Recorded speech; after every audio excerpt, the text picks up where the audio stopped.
Hey guys, this is Ghost Robo, and we are back with episode 2 of our Epic Mickey walkthrough here as we spray some thinner on these evil eyeball seers. And I mentioned last episode that I really like the art direction, and that goes for the enemies as well. I'm happy that they didn't do just silly Disney guys, and instead gave you some kind of creepy creatures. Here's one of my favorite parts of the whole thinner mechanic. Again, that door, a little bit conspicuous, but not too obvious that there's a secret behind it. Once again, we collect a pin that I have no idea what they do, and I really like that I can just take out a tiny part of the door and leave the rest intact and just go in there, grab my secret, and get out. So that seer over there is covered in paint, and if you paint the guys, they will turn into friends. Thin the guys, they will turn into dead foes, I guess.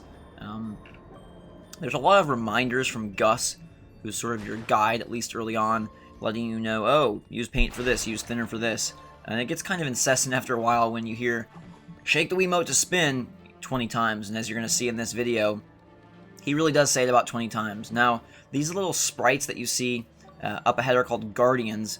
The blue ones are tints, and they will befriend you if you do not harm anyone, so mainly if you're using paint. And the green ones, I believe, are tones. I could be totally wrong, but we'll see in a little bit here. And they are more attracted to you if you use thinner.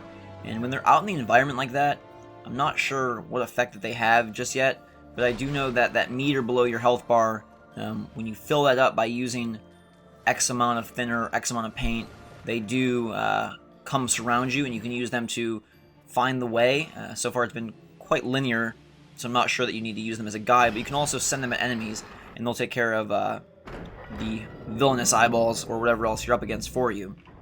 I'm not really sure why there's this huge Oswald face on this gate, because, again, every time I see Oswald, he doesn't seem very nasty, but apparently he has some dastardly motives. So as we collect all of these e-tickets and pins, I thought it'd be a good time to talk about my history with Disneyland and Disney World. I've been to Disney World probably 4 times, and Disneyland, actually they're called terps, not tones, terps, and they will, just like thinner, damage your enemies and opponents.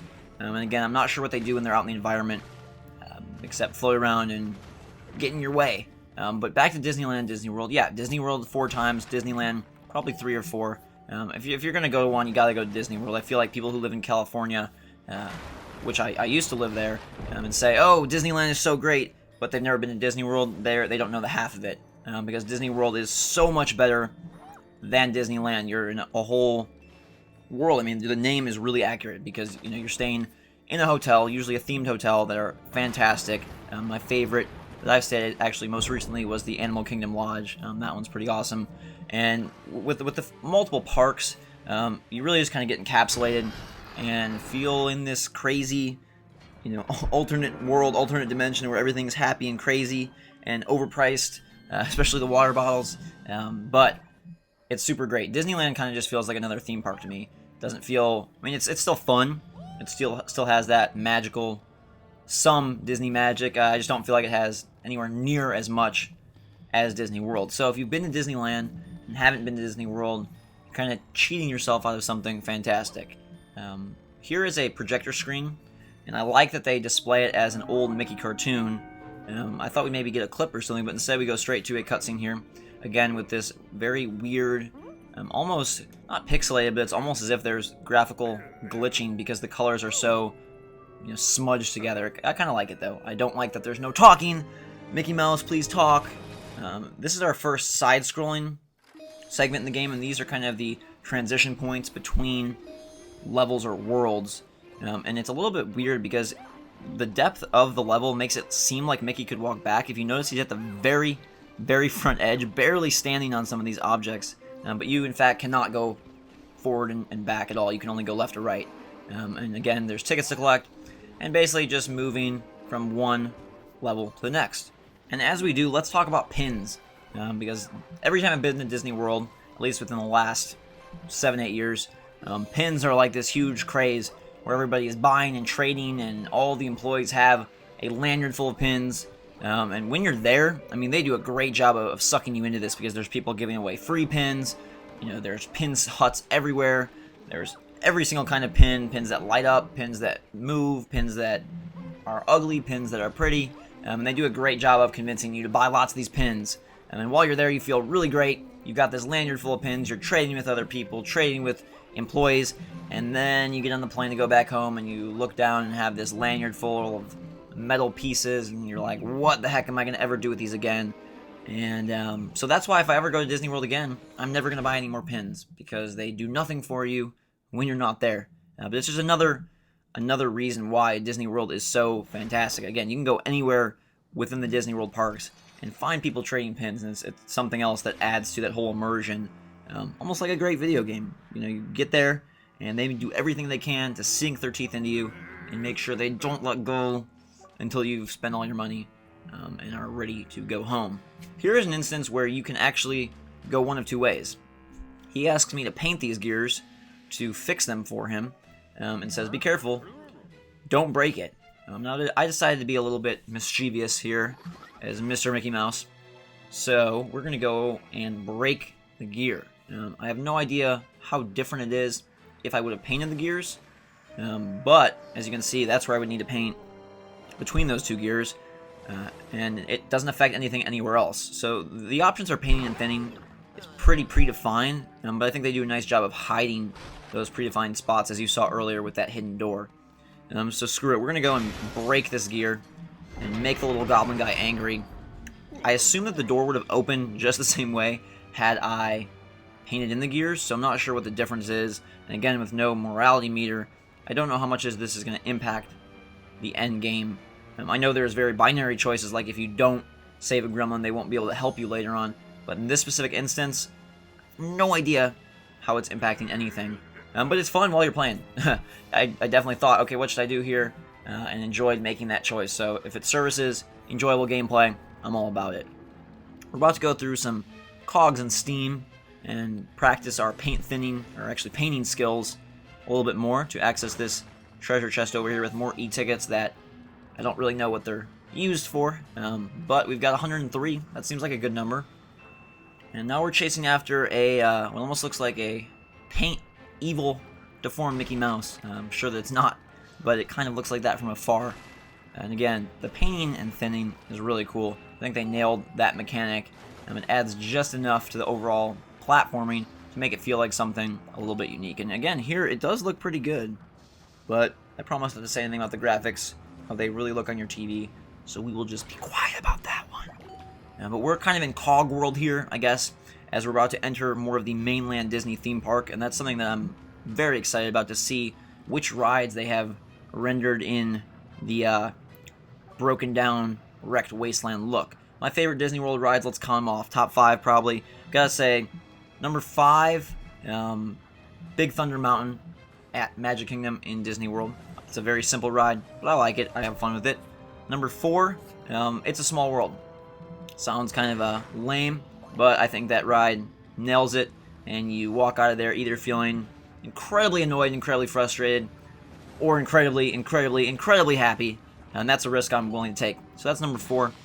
Number 3, I'm probably going to have to go with Test Track at Epcot in Disney World. Obviously you can go 80 miles an hour or whatever on the highway, but it's a well-designed ride, and all the little driving tests that you go through to test the car, and some of the nice little Disney touches are pretty cool. And it's one of the only, I guess, reality-based or more mature-themed rides that isn't filled with fluffy animatronics. Number 2, I'm going to have to go with the Rapid Ride at the Animal Kingdom. I know there's far more exciting and far better Rapid Rides, but when you're there and looking at all the animals, and it's a great park, it's a nice addition to give you something a little bit more thrilling to do, as opposed to animal sightseeing. And that leaves number 1, which is my all-time favorite ride at Disney World, has been ever since the first time I went there, and that's Splash Mountain, the Disney World version, not the Disneyland version. Some differences, in case you haven't been: Disneyland is way more sped up. It's got a single aisle boat car as opposed to 2 people per seat, and the whole story is kind of truncated. It's not as well thought out, and to me, Splash Mountain epitomizes the best Disney ride because it tells a full story, and you've got some cool drops. They're not, again, Cedar Point level or Universal Studios level, but I think the drops are good enough for a Disney World ride, and for an exciting ride nonetheless.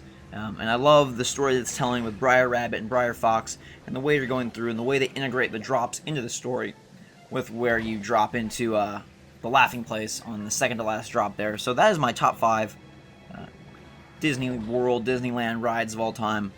And now we're fighting some more, a little bit upgraded version of these bad guys here. No longer just the seers with eyeballs. Now they're goofy creatures with some big ears and crazy arms. And again, I really like the art style. Art style is really awesome, and so far the gameplay has backed that up pretty well. The camera, still kind of crappy. I've played more, and it doesn't get any better. In fact, some of the areas later on, like I feared, get tighter and tighter and less pulled out, and there, again, the camera just doesn't really match up. Now look at this Oswald guy. There, I guess he's displaying a little bit of a nastiness, but he's kind of cute and fuzzy. I don't really see how he could be much of a threat to Mickey Mouse, but I like that they've incorporated a lot of the old characters with the more new ones. Here is another weird item that I collect here. I'm assuming this is like a picture for an art gallery or something. Extra content, tunnels. I don't know. To me, if it was a picture, though, why would they call it tunnels? That doesn't seem like the title for a picture. I don't know. Maybe later on we can check the menus and see what all these things we're collecting are. Because pins mean nothing to me, and extra content so far means nothing to me unless it's just clips and pictures, in which case I don't care. So out there, I'm going to assume that is the It's a Small World ride, albeit underneath a purple sky, a lot more mechanical, and with insanity all around. I really like that they've made everything kind of more industrial, rather than a very smooth finish that Disneyland typically have. This kind of mechanical fit reminds me a lot of Fallout, as if the Disney parks are stuck in a post-apocalyptic wasteland. It's definitely not post-apocalyptic, but it could be a wasteland. They call it the wasteland, I think, and it sort of seems like a very downtrodden land. So we gotta go help another gremlin here. And in the meantime, why don't we check out the menus? We've got something called film reels as well. I'm not really sure what those designate. So here is our quests, sort of like a little RPG. We can check out all the different quests that we have and the ones we've completed. We have 2 active, 2 completed. So here's the pin collection.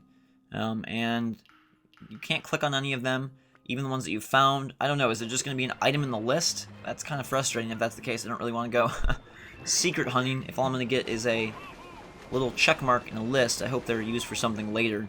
And the animation also, I don't know if you can tell, is really good. The bounce that they've given to Mickey, sort of the elasticity, there you go. Elasticity that they've given to the enemies and to Mr. Mouse himself is a nice little touch. But we've been talking a lot about other things, a lot about Disney. So for these last few minutes here, let's focus on the game. And as you can see, when I put paint on the guys, they will become helper friends, and it creates some cool little environmental scenes where the enemies are fighting amongst themselves and pushing away the bad guys and clearing space for me to go and do my duties and save these gremlins.